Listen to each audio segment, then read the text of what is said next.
Hello दोस्तों, कैसे हो? केमिस्ट्री एग्जाम की तैयारी हो गई? क्या हुआ? नहीं हुई? हम आपके लिए लेकर आए हैं बहुत ही इंपॉर्टेंट क्वेश्चंस जो आपके क्लास 12 एग्जाम के लिए बहुत ही हेल्पफुल रहेंगे। बस इन क्वेश्चंस के पढ़िए, आपका एग्जाम जाएगा एक नंबर, आपका मिशन 100 जो होगा वो कंप्लीट हो जाएगा। आपके केमिस्ट्री के मिशन 100 को कंप्लीट करेंगे। ये जो क्वेश्चन आपको आज मैं बताने वाला हूं, ये पूरे क्वेश्चन हमारी टीम ने बैठकर पिछले पेपर का एनालिसिस करके पूरी केमिस्ट्री का निचोड़ निकालकर आपके सामने लाए। रहिए हमारे साथ अगले 15 से 20 मिनट और करें अपनी केमिस्ट्री की नई बात। चलिए हम बिना किसी देरी के चालू करते हैं आज के इंपॉर्टेंट क्वेश्चन। जो इंपॉर्टेंट क्वेश्चंस बनाए गए आपके लेसन वाइज है। जो आपका सबसे फर्स्ट क्वेश्चन है, Henry's law and application of its, Henry के नियम और इसके अनुप्रयोग। ये आपका जो क्वेश्चन है कितनी बार बोर्ड एग्जाम के अंदर छपा है, तो आज का जो आपका इंपॉर्टेंट क्वेश्चन है पहला आपको क्लियर करना है, Henry's law and application of its. चलेंगे अगले क्वेश्चन की तरफ आगे बढ़ते हैं। जो अगला क्वेश्चन है आपका इसी चैप्टर से है, osmotic pressure and reverse osmosis pressure, जिसको हमने हिंदी के अंदर बोला जाता है परासरण दाब एवं प्रतिलोम परासरण क्या है। इन दोनों क्वेश्चंस को आप टिक कीजिए, पढ़िए। अगले क्वेश्चन की तरफ हम आगे चलते हैं। अगला जो क्वेश्चन है आपका फर्स्ट इस चैप्टर का want of factor. Want of factor का जो है आप इसका फॉर्मूला याद कीजिए। वांट ऑफ फैक्टर क्या होता है, वांट ऑफ गुणांक क्या है, वांट ऑफ गुणांक और इसका सूत्र पढ़ लीजिए, आपका एग्जाम में छपेगा। अगला जो क्वेश्चन आता है राउल्ट्स नियम। राउल्ट्स लॉ है जो राउल्ट का नियम है, राउल्ट का नियम से रिलेटेड क्वेश्चन एक छपता है हर साल के एग्जाम के अंदर, तो आपका कंप्लीट होना चाहिए राउल्ट्स लॉ। अगला जो क्वेश्चन चलेंगे हम उसी फर्स्ट चैप्टर के अंदर सॉल्यूशन के अंदर से, जो आपका अगला क्वेश्चन आ जाएगा difference between ideal and non ideal solution. कौन सा क्वेश्चन पढ़ना है आपको? Difference between ideal and non ideal solution. आदर्श व अनादर्श विलयन के अंदर अंतर पूछा जाएगा इस बार, आदर्श व अनादर्श विलयन में अंतर। अगले जो क्वेश्चन की तरफ आगे बढ़ते हैं, जो हमारा 6th क्वेश्चन हो जाएगा वो हो जाएगा आपका difference between positive and negative deviation, धनात्मक और ऋणात्मक विचलन में अंतर। क्या पढ़ना है आपको? धनात्मक और ऋणात्मक विचलन में अंतर। आपको जो क्वेश्चन है आपको पढ़ना है। इन सारे क्वेश्चन की आपको प्रैक्टिस करनी है। एक दिन का समय है, एक दिन में आपको सफिशिएंट टाइम मिल रहा है, ये सारे क्वेश्चन पढ़ के जाइए, आपका पूरा का पूरा पेपर इसके अंदर से बैठने वाला है। अगला जो क्वेश्चन आता है azeotropic mixture and it's type, यानी कि जो आपका स्थिरक्वाती मिश्रण है और इसके जो प्रकार है, स्थिरक्वाती मिश्रण किसे कहते हैं, ये कितने प्रकार का होता है, इस टाइप का जो क्वेश्चन है ये आपको कंप्लीट करना है। अगला जो इक्वेशन है nuns equation, very important question है। नन्स इक्वेशन का पूरा डेरिवेशन आपको रट के जाना है, नन्स इक्वेशन का डेरिवेशन देखना है, साथ में इसके नन्स इक्वेशन के न्यूमेरिकल क्वेश्चन आप एक बार देख के जाइएगा, नन्स इक्वेशन से क्वेश्चन आने वाला है। अगला जो हम बात करेंगे फेराडेस लॉ, फेराडे के जो नियम है, फेराडे के जितने नियम है दोनों फेराडे के नियम आपको पढ़ के जाने हैं, फेराडे के नियम से रिलेटेड क्वेश्चंस आएगा। अगला जो आपका है कोरोजन एंड प्रिवेंशन मेथड, बहुत ही इंपॉर्टेंट क्वेश्चन है, संक्षारण और इसके बचाव। ये जो क्वेश्चन है आपका बहुत इंपॉर्टेंट क्वेश्चन होने वाला है सेकंड चैप्टर से, संक्षारण और सबसे मेनली जो इसका क्वेश्चन आएगा बचाव का क्वेश्चन आ सकता है कि इसको कैसे आप प्रिवेंट कर सकते हो किसी भी मेटल को कोरोड होने से। अगला जो क्वेश्चन चलते हैं हम standard hydrogen electrode. Standard hydrogen electrode का आपके लिए एग्जाम के अंदर हो सकता है स्टैंडर्ड हाइड्रोजन इलेक्ट्रॉन की आपको डेफिनेशन पूछी जा सकती है, इसका आपको डायग्राम बनाने का आ सकता है, या आपको कोई न्यूमेरिकल क्वेश्चन होगा जिसके अंदर आपको स्टैंडर्ड हाइड्रोजन इलेक्ट्रॉन का कॉन्सेप्ट आपको यूज करना पड़ेगा। तो स्टैंडर्ड हाइड्रोजन इलेक्ट्रॉन को कॉन्सेप्ट क्लियर करके पढ़ के जाइएगा, एग्जाम के अंदर इससे रिलेटेड क्वेश्चन आने ही आने वाला है। चलिए अगले क्वेश्चन की तरफ आगे बढ़ते हैं। चलिए अगला जो क्वेश्चन है आपके कोलराउस जो लॉ है, कोलराउस के नियम है, कोलराउस के नियम आपको पढ़ के जाने हैं। कोलराउस नियम से क्वेश्चन आ रहा है, हर साल इसका रिलेटेड कोई क्वेश्चन पूछा ही जा रहा है, तो कोलराउस नियम पढ़िए। अगला जो क्वेश्चन है इलेक्ट्रोलाइटिक सेल, जो आपके विद्युत अपघटनी सेल और व्यापारिक सेल जो है, सेल से सेल इक्वेशन आपको पढ़नी है कि किस सेल में कौन सी इक्वेशन हो रही है, सेल इक्वेशन, सेल के जो आपको पोटेंशियल डिफरेंस है, विभवांतर है, वो आपको रट के जाने हैं सेल में। और जो आपके सबसे ज्यादा इसके अंदर एक क्वेश्चन पूछा जा सकता है ईंधन सेल, वैसे तो ये पिछले साल ही पूछा गया है इसका क्वेश्चन, लेकिन आपको ईंधन सेल एक बार आपको रीड करके जाना है, यानी कि आपको जो सेल वाला जो टॉपिक है वो आपको क्लियर करके जाना है। सेल, इसकी इक्वेशन, पोटेंशियल डिफरेंस और इसके साथ आपको क्या पढ़ना है, ईंधन सेल। चलिए अगले क्वेश्चन की तरफ आगे बढ़ते हैं। Difference between molecularity and order of reaction, यानी कि आपकी जो अभिक्रिया की अणुसंख्यता और अभिक्रिया की कोटि में जो अंतर है, तीसरे चैप्टर का क्वेश्चन है अभिक्रिया की कोटि और अणुसंख्यता में अंतर। ये क्वेश्चन बहुत ही इजी सा क्वेश्चन है, आपको एग्जाम में बिल्कुल मदद करेगा अच्छे से अच्छे नंबर लाने में। बहुत इजी सा क्वेश्चन है, अणुसंख्यता और अभिक्रिया की कोटि में अंतर। क्वेश्चन इक्वेशन देकर आपको अणुसंख्यता पूछी जा सकती है, अभिक्रिया की कोटि पूछी जा सकती है, तो इस टॉपिक को पढ़ के जाना है। अगला जो हमारा 15 क्वेश्चन है, सूडो ऑर्डर रिएक्शन, छद्म कोटि अभिक्रिया। छद्म कोटि अभिक्रिया की परिभाषा, डेफिनेशन और इसका एग्जांपल आपको पढ़ के जाना है। छद्म कोटि अभिक्रिया का, सूडो ऑर्डर रिएक्शन का आपको डेफिनेशन और एग्जांपल पूछा जा सकता है आपके एग्जाम के अंदर। अगला जो क्वेश्चन है हमारा question number 16, activation energy and threshold reaction, सक्रियण एवं देहली ऊर्जा के बारे में आपको पढ़ के जाना है। ये आपका थर्ड चैप्टर का क्वेश्चन है। सक्रिय ऊर्जा क्या होती है, देहली ऊर्जा क्या होती है, इसके बारे में आप डिटेल में पढ़ के जाइएगा। अगला जो क्वेश्चन है आपका RNS equation, very very important equation है ये आपका जो बोर्ड वालों का एकदम फेवरेट क्वेश्चन जो बनता है आरएनएस इक्वेशन का। अगला जो क्वेश्चन आपको पढ़ना है rate and order of reaction, जो कि आपको पूरा डेरिवेशन करना है। अभिक्रिया वेग और अर्ध आयु काल का केवल आपको दो कोटि की अभिक्रिया, शून्य कोटि की अभिक्रिया और प्रथम कोटि की अभिक्रिया, इनका आपको पूरा डेरिवेशन पढ़ के जाना है, जिसके अंदर अभिक्रिया वेग और अर्ध आयु काल ये दोनों चीजें आपको क्या है पूरा डेरिवेशन करना है। सेकंड ऑर्डर और थर्ड ऑर्डर का आपको केवल अर्ध आयु काल का फॉर्मूला देख के जाना है। मान लो अगर आपका ऑब्जेक्टिव क्वेश्चन बनता है सेकंड ऑर्डर थर्ड ऑर्डर से, तो बाकी अगर आपका डेरिवेशन पूछा जाएगा बड़े क्वेश्चन के अंदर तो केवल शून्य कोटि और प्रथम कोटि से रिलेटेड पूछा जाएगा। अगला जो क्वेश्चन है आपका difference between reaction rate and rate constant, यानी कि जो आपका अभिक्रिया वेग और वेग स्थिरांक में क्या अंतर है, अभिक्रिया वेग और वेग स्थिरांक में अंतर क्या है, इन दोनों अंतर को देख के जाना है। अंतर के क्वेश्चन आपको स्पेशली देख के ही जाने हैं सारे के सारे।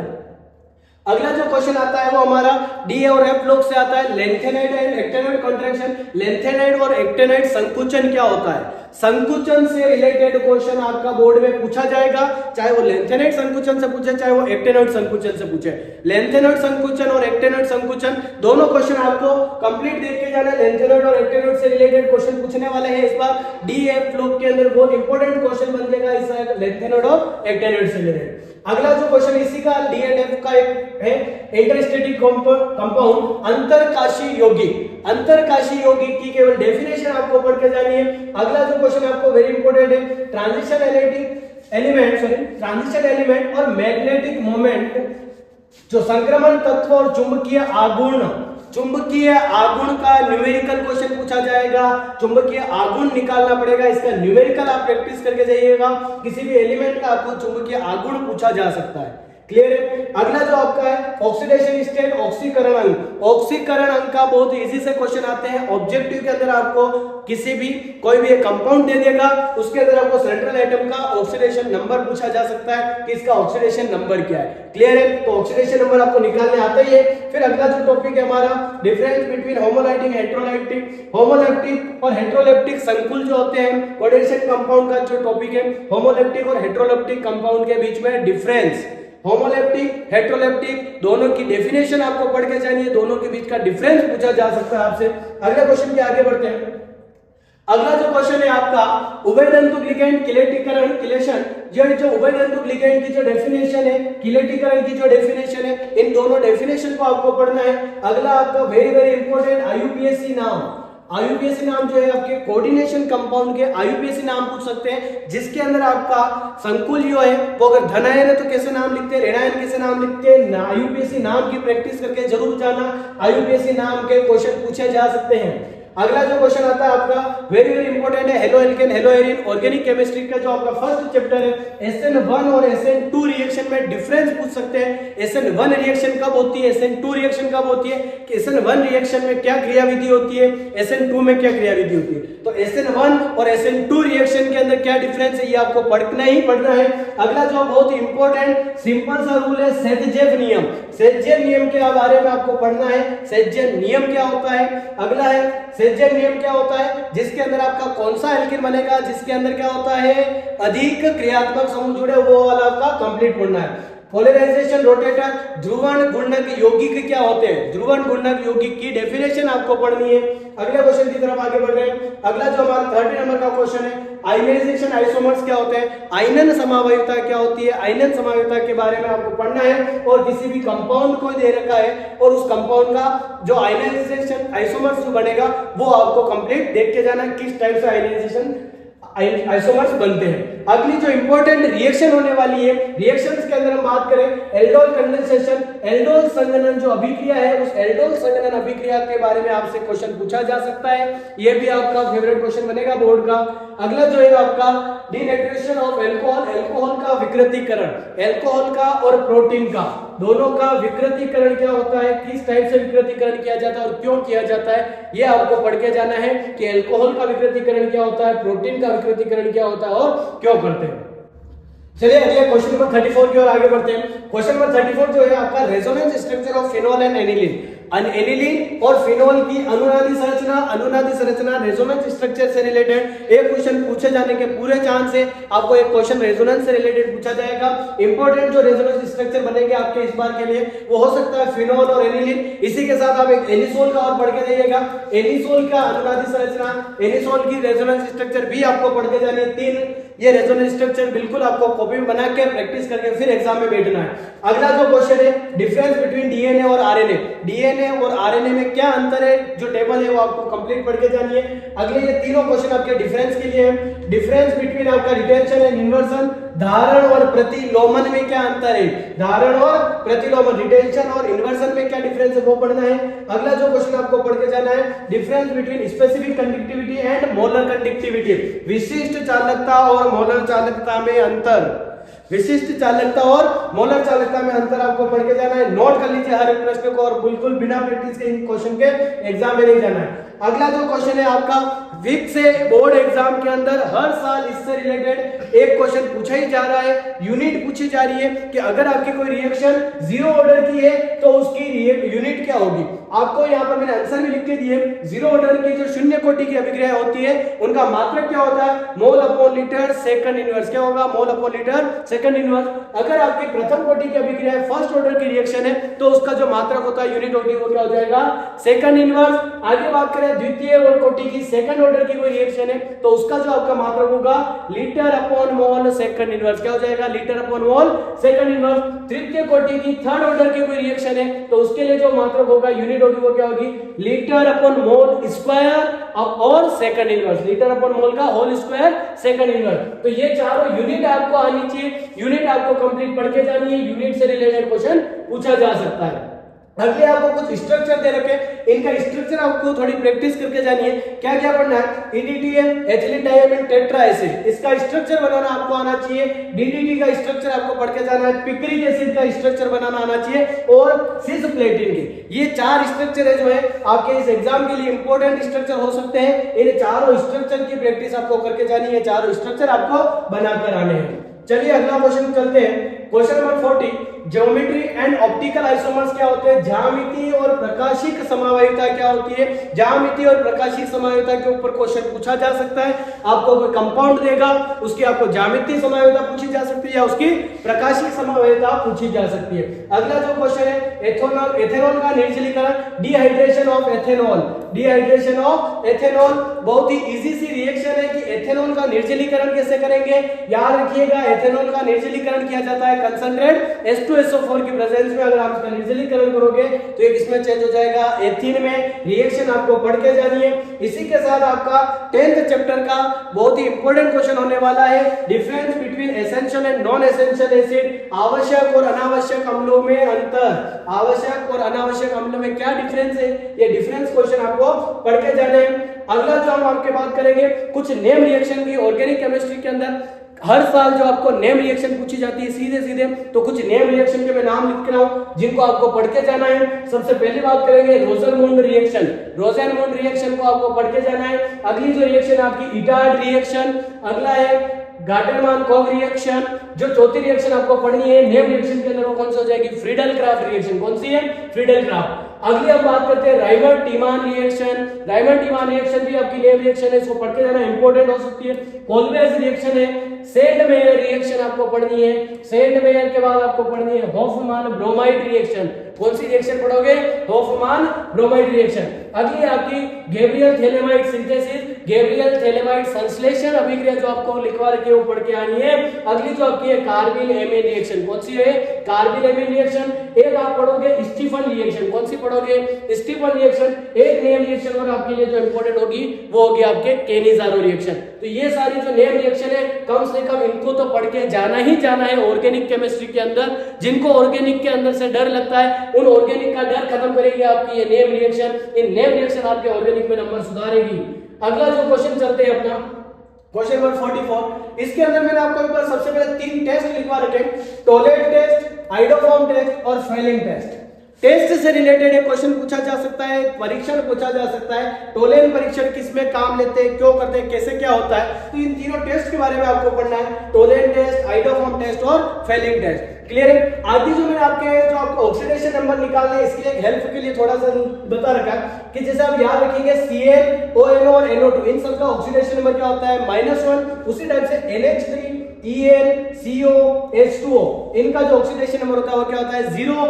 आपका जो C2O4 है, CO3 है, HCl है, इनका ऑक्सीडेशन नंबर क्या हो जाएगा -2। जब आप IUPAC नाम लिखेंगे तब भी आपको बहुत हेल्प करेंगे। अगला जो बहुत ही ऑब्जेक्टिव क्वेश्चन, 1 लीनियर क्वेश्चन के लिए इंपॉर्टेंट हो सकते हैं ये 5 टॉपिक, 5 लाइन का आंसर है। डी और एफ ब्लॉक के अंदर से ये 5 लाइनें आपको उठा के पढ़नी है, एज इट इज ऐसे की ऐसे रटनी है। ये 5 लाइनें आपके ऑब्जेक्टिव क्वेश्चन सही करवाएगी। सबसे पहला क्वेश्चन और दूसरा क्वेश्चन ढंग से देखिएगा। Highest melting point in D और एफ ब्लॉक, आपकी पूरी जो पीरियोडिक टेबल है उसमें भी अगर हाईएस्ट मेल्टिंग पॉइंट पूछा जाता है तो हाईएस्ट मेल्टिंग पॉइंट किसका होता है, टंगस्टन का। किसका होगा, टंगस्टन का, जिसको डिनोट किया जाता है W से। किससे करते हैं, W से। अगर क्वेश्चन पूछ ले highest melting point in 3D series, DF पूरे के अंदर बात नहीं कर रहा है, किसके अंदर बात कर रहा है, स्पेशली 3D सीरीज की बात कर रहा है, तो इसके अंदर जो आपका आंसर क्या लिखोगे, क्रोमियम। कंफ्यूज नहीं होना है। अगर उसने सिंपल हाईएस्ट मेल्टिंग पॉइंट पूछा तो क्या हो जाएगा, टंगस्टन। लेकिन highest melting point in only 3D series पूछ रहा है तो 3D सीरीज के अंदर कौन हो जाएगा, क्रोमियम।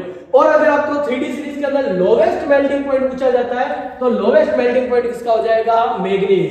उसी तरह से अगर आपको क्वेश्चन हाईएस्ट एटॉमिजाइजेशन एंथैल्पी पूछा जाता है इन 3D सीरीज, तो 3D सीरीज के अंदर जिसको हिंदी के अंदर कहा जाता है आपके कर्नल एंथैल्पी, हिंदी मीडियम के स्टूडेंट ध्यान दिएगा, इसको क्या कहा जाता है, कर्नल एंथैल्पी। तो सबसे अधिकतम कर्नल एंथैल्पी 3D सीरीज के अंदर किसकी होती है, वेनेडियम की। किसकी हो जाएगी, वेनेडियम की। अगर आपको क्वेश्चन पूछा जाता है लोवेस्ट एटॉमाइजेशन एंथैल्पी यानी कि निम्नतम कर्नल एंथैल्पी जो 3D सीरीज के अंदर है वो किसकी, आपकी जिंक के अंदर। इससे एक ऑब्जेक्टिव क्वेश्चन बनने के पूरे चांस है, तो इनको आपको पढ़ के जाना है। अगले क्वेश्चन की तरफ आगे बढ़ते हैं।